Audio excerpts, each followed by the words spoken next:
Now we start with the second class of the PSM from rabies.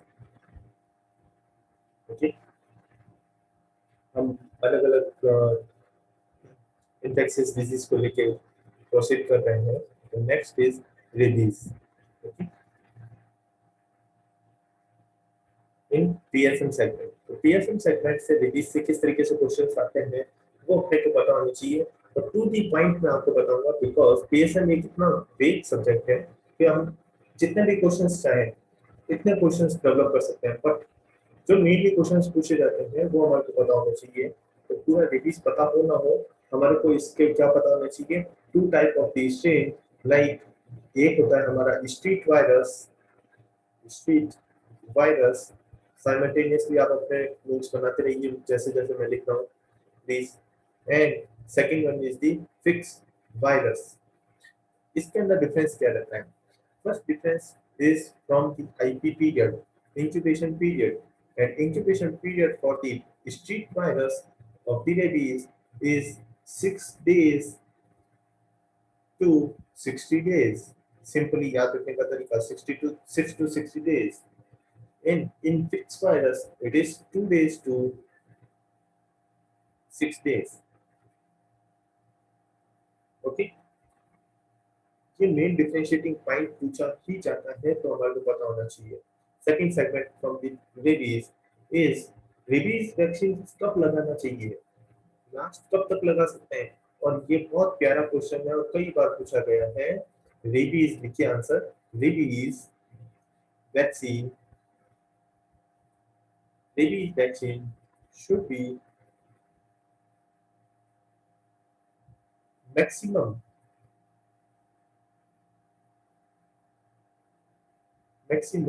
be given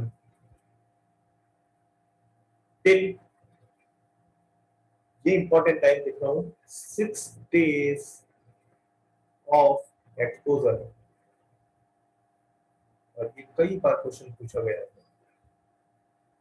okay, तो ये time period आपको पता होना चाहिए 6 days. तो हम वैक्सीन कौन सी होती है, किस टाइप की रहती है, बहुत इंपॉर्टेंट क्वेश्चंस निकलते हैं यहाँ पे. क्योंकि हमारे एग्जाम्स में जो AIAPGET की बात करो या यूपीएससी की बात करो, ठीक है, दोनों के पेपर सेटअप में सेम डॉक्टर्स रहते हैं. तो वो मेनली क्या करते हैं, जो हमारा डीएनपी के पेपर्स रहते हैं या नीट पीजी के जो पेपर्स रहते हैं उनमें से वो क्वेश्चंस पूछते हैं. तो वहां से जो मैंने क्वेश्चंस देखे तो वहां से उसको समराइज करके मैंने यहाँ पे समझा रहा हूँ कि रेबीज के अंदर वैक्सीन के अंदर से कई सारे क्वेश्चंस आते हैं. लाइक अगर बात करें दो तरीके से हो सकता है वैक्सीन किसको लग सकता है.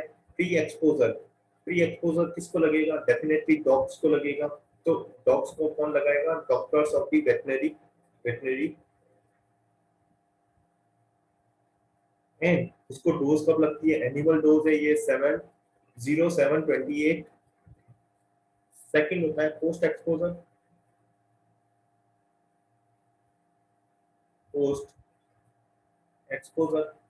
पोस्ट एक्सपोजर में एक होता है वैक्सीन जो आईएम लगता है, एक वैक्सीन होते हैं जो आई इंट्राडर्मल लगता है, आईडी लगते हैं. आईएम भी दो तरीके से होते हैं. First is the Essen regimen और ये बाय नेम भी पूछा जाता है. Okay, Essen regimen. And second one is the jack regimen जिसको हम 4 डोज रेजिन भी बोलते हैं.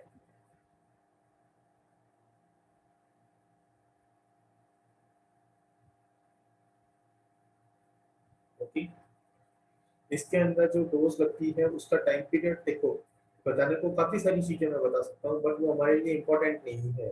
जैसे एक बता देता हूँ, 0, 3, 7, 14 एंड 28 डेज पे लगता है वो. ठीक है, तो इसको हम बोलते हैं 5 डोज क्योंकि 1, 2, 3, 4 एंड 5. तो इसको हम बोलते हैं 5 डोज रेजिन. और यही क्वेश्चन डेवलप होता है 5 डोज रेजिन किसको बोला जाता है, इट इज एसेंस रेजिन. जैकरेब resin known as a 4-dose resin. It is 4-dose resin. Okay, जो कि लगता है 0, 7 एंड 21 डेज पे। तो इसके लगते हैं हमारे टोटल 2 डोज। ठीक है, 0 पे 2 डोज लगती है और 7 पे 1 डोज और 21 पे 1 डोज, इसीलिए इसको हम बोलते हैं 4-डोज रेजिन। बाय नेम पूछा जाता है 4-डोज रेजिन इज जैगरेब रेजिन। अगर इंट्राडर्मल की बात करें, ये भी दो तरीके का रहेगा। First is the Oxford regimen, दूसरा नाम Oxford regimen is known as a 8 site regimen. 8 site regimen. Second is the 2 side resin, and this is known as a thigh resin. This is known as a thigh resin. Okay. यहाँ से किसी भी तरीके से question आएगा तो आप easily clear कर सकते हो। Next is vector borne disease. Vector borne diseases, BBD. BBD में फर्स्ट हम लेते हैं डेंगू। एंड डेंगू से किस तरीके से क्वेश्चंस रहते हैं? डेंगू से सबसे पहला स्ट्रेन्स पता होना चाहिए। स्ट्रेन्स कौन कौन से होते हैं? 1, 2, 3 एंड 4। 4 टाइप के strains. IP periods. IP periods for dengue fever की बात करें तो डेंगू फीवर का एक ये बहुत इंपॉर्टेंट क्वेश्चंस है। जो भी मैं लिख रहा हूँ इससे बाहर क्वेश्चन आएगा नहीं, तो जो भी है वो सबसे इंपॉर्टेंट चीजें ही बता रहा हूँ। 5 to 6 डेज। तो हमारे को क्वेश्चंस में देखना है कि वो डेंगू फीवर के लिए आईपी पीरियड पूछ रहा है या डेंगू हेमरेजिक फीवर के लिए आईपी पीरियड पूछ रहा है। डेंगू हेमरेजिक फीवर में 4 to 6 डेज। क्वेश्चन ध्यान से पढ़ना है, आंसर बहुत नियर बाई का रहेगा आपका, बहुत नियर बाई का है। 5 to 6 और 4 to 6। ठीक है ना। अब क्वेश्चन पूछा जाता है डेंगू का पीएसएम वाइज क्वेश्चंस पूछ रहे हैं, तो फील्ड डायग्नोसिस हमारे को पता होना चाहिए। फील्ड डायग्नोसिस की फील्ड में जाके इसका डायग्नोसिस कैसे किया जाता है तो हमारे को पता होना चाहिए। फील्ड डायग्नोसिस के लिए चाहिए high grade fever. High grade fever जो कि कैसा होगा? हाई ग्रेड फीवर का कई सारे नाम आपको पता होंगे, like biphasic fever, biphasic fever, breakbone fever,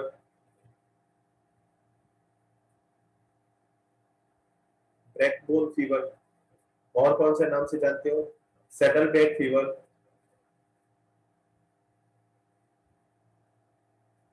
saddle back fever.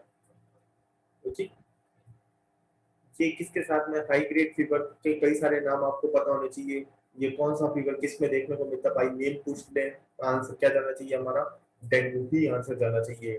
Biphasic fever, breakbone fever, saddle back fever known as a किसमें seen in the dengue. Okay, then dengue ये फील्ड डायग्नोसिस फॉर किसके लिए चल रहा है? डेंगू फीवर के लिए चल रहा है। ओके, डेंगू फीवर में और क्या मिलेगा? हाई ग्रेड फीवर के साथ में chills and headache plus plus लिख देना, headache plus plus. Then headache के बाद में क्या मिलेगा हमारे को? Muscle and joint pain, muscles and joints pain, orbital pain, orbital pain जो कि मेनली कैसा होगा? Retro orbital pain, retro orbital pain. Then rashes, then rashes. Okay, these are the most common symptoms for the diagnosis of the dengue fever in field diagnosis। और यही पूछा जाता है, accept करके पूछा जाएगा तो हमारे को ये सारी की सारी चीजें पता होनी चाहिए। अब डेंगू फीवर के बाद में किसकी बात करें? डीएचएफ की। डेंगू हेमरेजिक फीवर की अगर बात करें तो वहां पे क्या मिलेगा? डेंगू फीवर तो मिलेगा ही मिलेगा, जो फीचर्स डेंगू फीवर के हैं प्लस एड ऑन में हमारे को क्या मिलना चाहिए? प्लस एड ऑन में हमारे को मिलना चाहिए हमारा इंक्रीज हेमेटोक्रिट वैल्यू,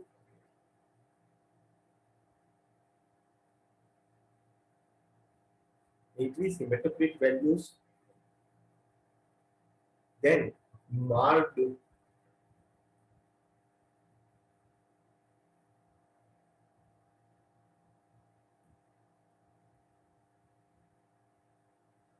क्या मिलना चाहिए? Thrombocytopenia,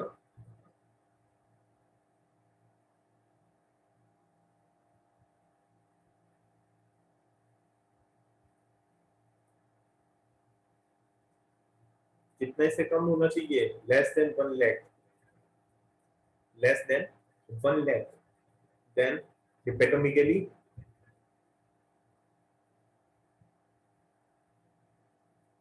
हिपेटोमेगाली।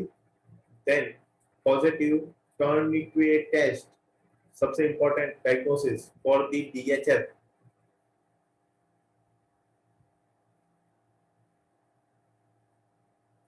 And tourniquet test positive किसको बोला जाएगा? पॉजिटिव कब बोलते हैं tourniquet test? It is greater than 20 पीटीकेआई,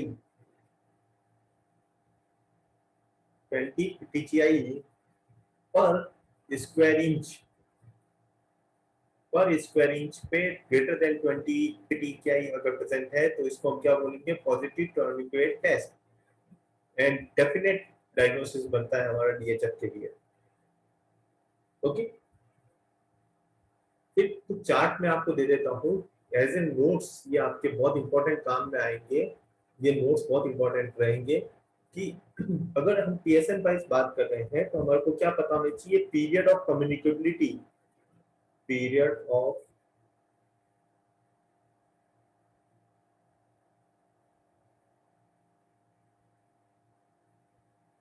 her disease का कम्युनिकेबिलिटी कब, कौन से टाइम पीरियड में वो सबसे ज्यादा मैक्सिमम कम्युनिकेबल होता है, तो वो हमारे को पता होना चाहिए। तो हर डिजीज का मैं एक साथ बता देता हूँ जिससे कि हमारे को कंफ्यूजन नहीं रहे। लाइक चिकन पॉक्स की अगर बात करें, चिकन पॉक्स मैंने बताया जैसे कि 1 to 2 days, 1 to 2 days before to 4 to 5 days after appearance of the rashes, appearance of the rash. Okay, then second is the measles. Measles की communicability is 4 days before, 4 days before to 5 days after appearance of the rashes. Third, diphtheria. Diphtheria is 14 to 28 days, 14 to 28 days from disease onset.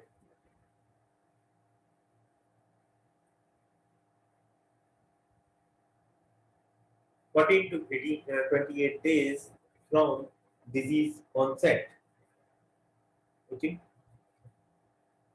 Fourth, जो most commonly पूछे जाते हैं of the period of communicability wise questions, तो वो ही मैं आपको explain करूंगा। Okay, क्योंकि हर एक का याद करने की जरूरत भी नहीं है क्योंकि ये इन्हीं से प्रीवियसली क्वेश्चंस पूछे गए हैं, तो यहीं से वापस से फ्रीक्वेंटली आस्क्ड क्वेश्चंस हैं। Okay, is meningococcus,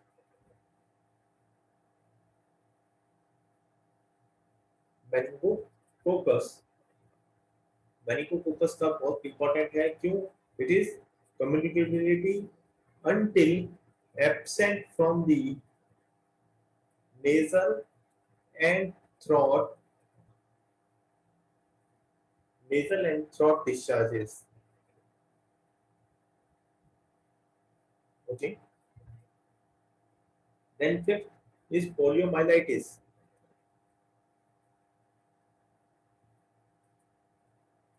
Is poliomyelitis, it is 7 to 10 days, 7 to 10 days before and after onset of symptoms.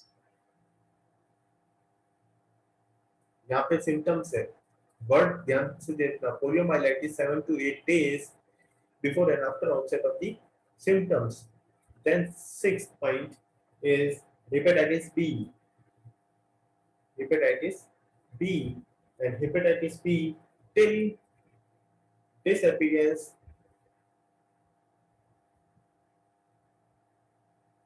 till disappearance of, ध्यान से देखना, HBs antigen and appearance of the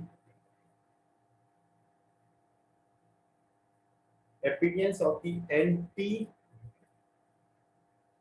HBs के appearance until disappearance of the HBs antigens. Okay, तो यहाँ पे antibodies है और यहाँ पे एंटीजन है, तो ध्यान से ये चीजें लिखिएगा एंड याद रखिएगा डेफिनेटली। तो इससे बाद पीरियड ऑफ कम्युनिकेबिलिटी का कोई भी क्वेश्चन नहीं आएगा आपको, ठीक है, इन्हीं 6 पॉइंट में से पूछा जाता है।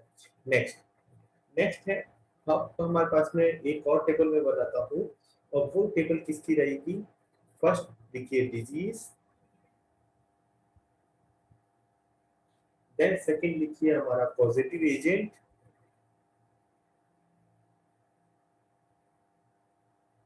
एंड लास्टली हम लिखेंगे हमारा इसका आईपी पीरियड। ये टेबल बहुत इंपॉर्टेंट रहेगी। लाइक फटाफट लिखना, स्मॉल पॉक्स, अगर स्मॉल पॉक्स वाइज बात कर रहे हैं तो क्या रहेगा हमारा? Variola virus, IP period is 7 to 14 days. अगर बात करें चिकन पॉक्स तो वही हमारा क्या आ जाएगा? VZV means the varicella zoster virus, and IP period is 14 to 16 days, 14 to 16 days. अगर बात करें मीजल्स की, मीजल्स के अंदर क्या रहेगा? इंपॉर्टेंट है, ध्यान से देखिए, RNA पैरामिक्सोवायरस,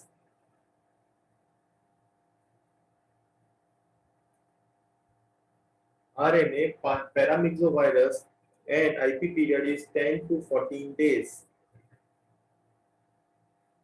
Rubella is RNA togavirus,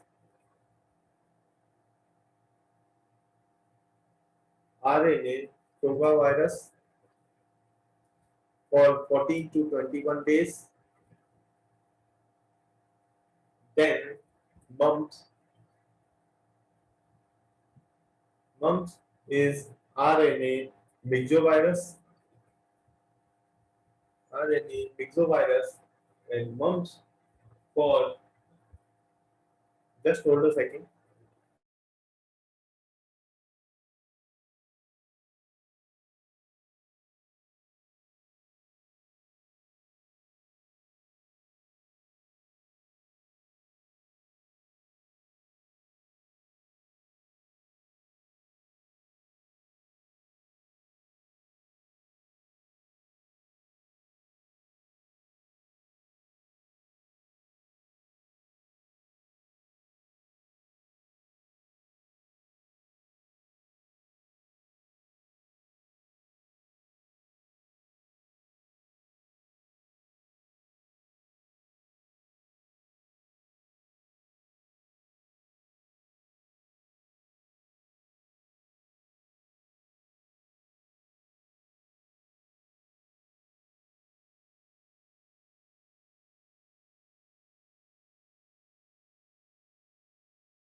okay, sorry, हम बात कर रहे थे मम्स की। मम्स इज ए आरएनए मिक्सोवायरस, वही सेम 14 to 21 डेज। मम्स के बाद में आता है इन्फ्लुएंजा, स्टार लगाते रहिएगा जहाँ पे मैं स्टार लगा रहा हूँ, जहाँ से क्वेश्चन आए हुए हैं। इन्फ्लुएंजा, इन्फ्लुएंजा का क्या है? ऑर्थोमिक्सोवायरस, एंड आईपी पीरियड इज, ध्यान रखना, ये आवर्स के अंदर है, 18 to 72 आवर्स। ओके, तो आवर्स अपने को ध्यान रखने हैं। तो जो चीज ध्यान में रखने की है, मैं आपको बकायदा बता दूंगा। फिर बात करते हैं डिप्थीरिया की। ओके, तो डिप्थीरिया के अंदर जो कौन सा है, कॉर्निकोबैक्टीरियम डिप्थीरियाई, कॉर्निबैक्टीरियम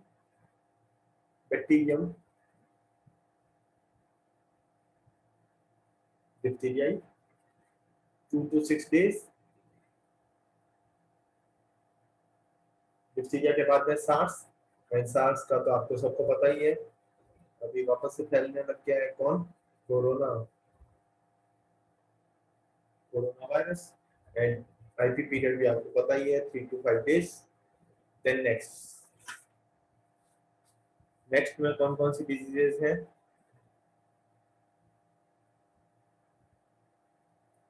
नेक्स्ट में आता है हमारा poliomyelitis.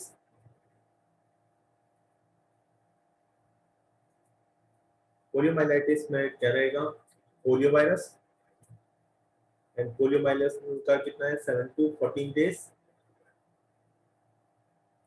Then hepatitis A, hepatitis A में कौन सा रहेगा, दो चीजें ध्यान रखना इसके अंदर, एंटेरो वायरस और पिकोनो वायरस।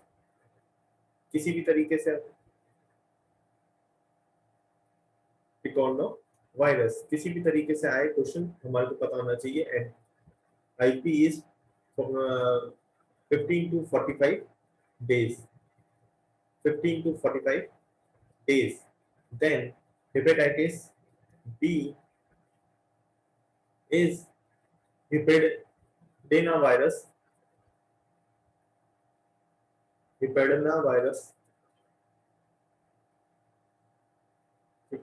45 to 180 days। यहाँ पे 45 खत्म होता है, यहाँ पे स्टार्ट होता है, A B, hepatitis A and hepatitis B 180 days. इसके चार्ट आपको सामने अपने डैशबोर्ड पे लगाने पड़ेंगे, तभी ये याद रहेंगे सारे के सारे। Then cholera, vibrio cholera, vibrio cholera is for 1 to 2 days। Then typhoid fever, 10 minute में क्लास ओवर हो जाएगी, please rejoin again immediately with the same ID and password. Typhoid, typhoid आप सबको पता है, salmonella typhi, salmonella typhi 10 to 14 days। कई बार बहुत common है, टाइफाइड से उठा के क्वेश्चन पूछ लेते हैं, तो हमारे को सबके पता होने चाहिए। टाइफाइड के बाद में कौन सा आता है, फूड पॉइजनिंग, और स्पेशली फूड पॉइजनिंग कौन सा, 2 second, poisoning specially type staph, staph food poisoning, तो ये होता है definitely staphylococcus aureus, staphylococcus aureus. And ये भी आर्ट्स के अंदर रहेंगे, और यही आर्ट्स आपको याद रखने हैं, जहाँ पे आर्ट्स में आएंगे वो मैं डेफिनेटली बताऊंगा। अभी डेंगू का बताया था मैंने, dengue is from the arbo virus, arbo virus 3 to 10 days।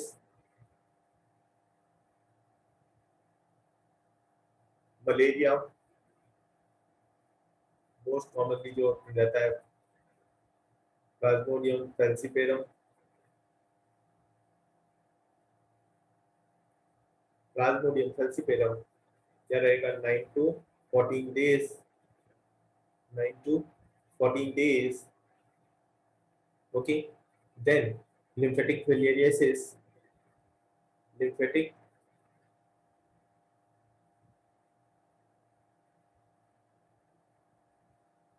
lymphatic filariasis किससे होगा, वाउचेरिया बेंकोफ्राइट,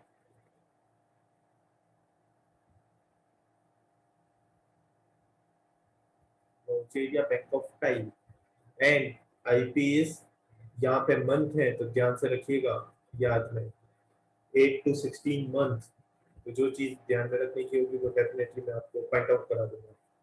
देन आता है हमारा येलो फीवर, कई बार क्वेश्चन पूछा गया है, पॉजिटिव एजेंट येलो फीवर का, अगर आपको पता है तो प्लीज चैट बॉक्स में आंसर डालिए। येलो फीवर, येलो फीवर का IP period is 2 to 6 days, and positive agent is flavivirus. Flavivirus, जिसको हम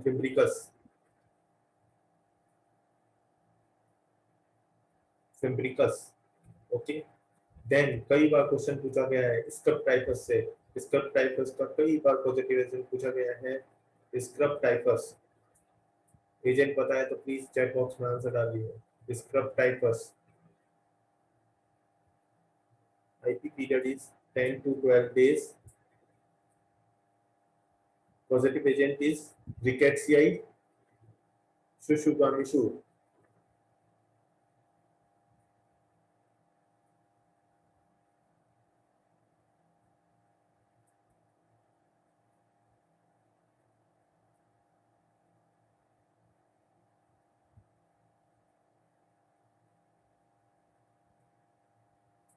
शुशुगामिशी, ओके। कई बार क्वेश्चन पूछा गया हमारा किससे, क्यू फीवर से। मोस्ट फ्रीक्वेंटली क्वेश्चन कौन सा है, कॉक्सेला बर्निटीन।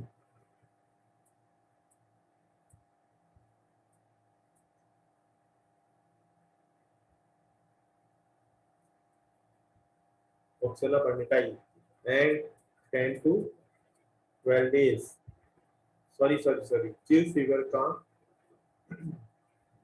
2 to 3 वीक्स के अंदर है ये। 2 to 3 वीक्स, 14 से 21 दिन, ओके।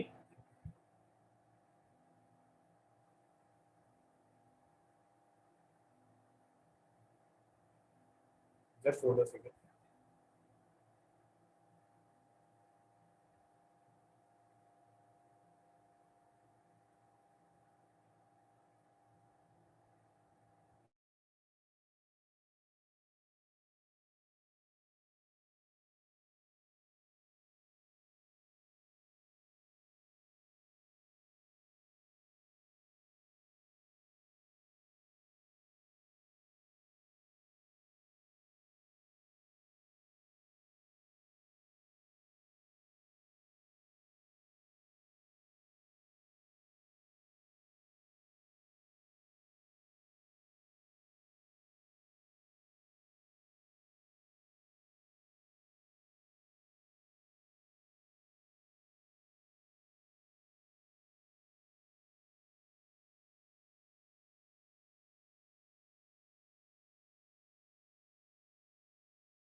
हाँ, तो हम बात कर रहे थे Q fever, Coxiella burnetii 2 to 3 weeks.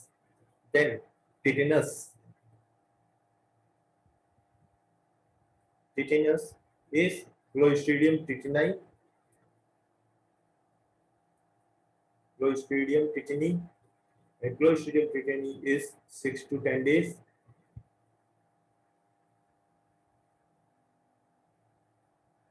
Then then Jaws disease, Jaws disease कई बार क्वेश्चन पूछा गया है, यहाँ पे भी स्टार्ट लगा देना। Jaws disease positive agent is Treponema पर्निटी,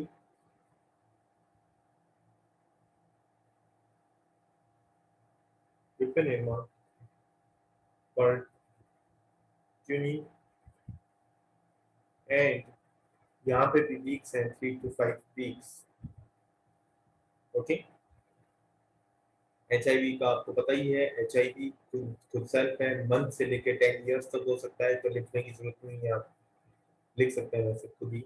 HIV से होगा। स्वाइन फ्लू, तो swine flu definitely H1N1, and H1N1 is 1 to 4 days। Okay, एक बहुत फ्रीक्वेंटली क्वेश्चन पूछा गया है, फ्रीक्वेंटली क्वेश्चन क्या है?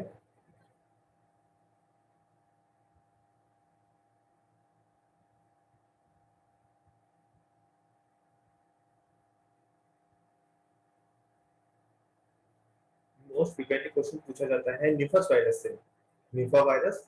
ओके, NIPAH, निफा वायरस। इसका पॉजिटिव एजेंट ही पूछा जाता है, और पॉजिटिव एजेंट क्या है? Hendra virus, Hendra virus. Frequently asked question है ये। ओके, देन ये यहाँ तक हमारी पूरी टेबल कंप्लीट हो जाती है। इस पूरी टेबल में आई थिंक 25 आपको मैंने diseases and positive agent with IP बताया है। यस, इससे बाहर कहीं से भी क्वेश्चन आएगा नहीं। ओके, प्लीज रीजॉइन अगेन, क्योंकि लेस देन 1 मिनट हमारे पास में रहा है, तो हम रीजॉइन करते हैं वापस से। Then we continue our session with the parasite and positive agents. क्या कंटिन्यू करेंगे? हम continue with the parasites, parasites and positive agents। Okay, please rejoin again।